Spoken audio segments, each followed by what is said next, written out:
এবার নায়ক সোহেল রানা গঠন করলেন নতুন রাজনৈতিক দল। এবার নতুন রাজনৈতিক দল নিয়ে এসেছেন নায়ক মোহাম্মদ মাসুদ পারভেজ সোহেল রানা।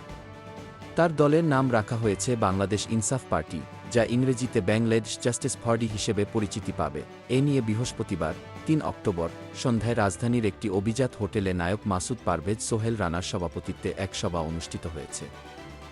সেই সভা শেষে এসব তথ্য দেন তিনি। এ মাসের শেষ সপ্তাহে অথবা আগামী মাসের প্রথম সপ্তাহে ৫১ সদস্যের কমিটি ঘোষণা করা হবে নতুন এ পার্টির।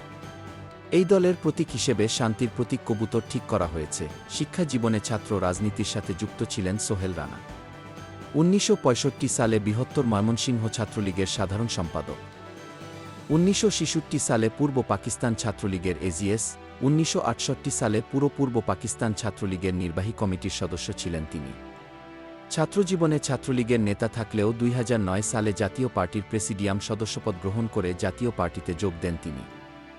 পরে জাতীয় পার্টির চেয়ারম্যান এইচ.এম. এরশাদের নির্বাচন বিষয়ক উপদেষ্টা হিসাবে নিয়োগ পান। বৃহস্পতিবারের সভায় নতুন দলের বিশেষ সমন্বয়কারী ইঞ্জিনিয়ার ইকরামুল খানের সার্বিক ব্যবস্থাপনায় বৃহস্পতিবারের সভায় বক্তব্য রাখেন সাবেক মন্ত্রী এম নাজিমুদ্দিন আল আজাদ, সিনিয়র সাংবাদিক ও লেখক সিয়াদ তোশারফ আলী, বাংলাদেশ আনসার ও গ্রাম প্রতিরক্ষা বাহিনীর সাবেক উপমহাপরিচালক ড. ফোরকান উদ্দিন আহমেদ, রাজশাহী বিশ্ববিদ্যালয়ের আন্তর্জাতিক সম্পর্ক বিভাগের সাবেক চেয়ারম্যান প্রফেসর ড. সৈয়দ আবদুল্লাহ আল মামুন চৌধুরী, নৌবাহিনীর কমোডর অবসর সানাউল নোমান।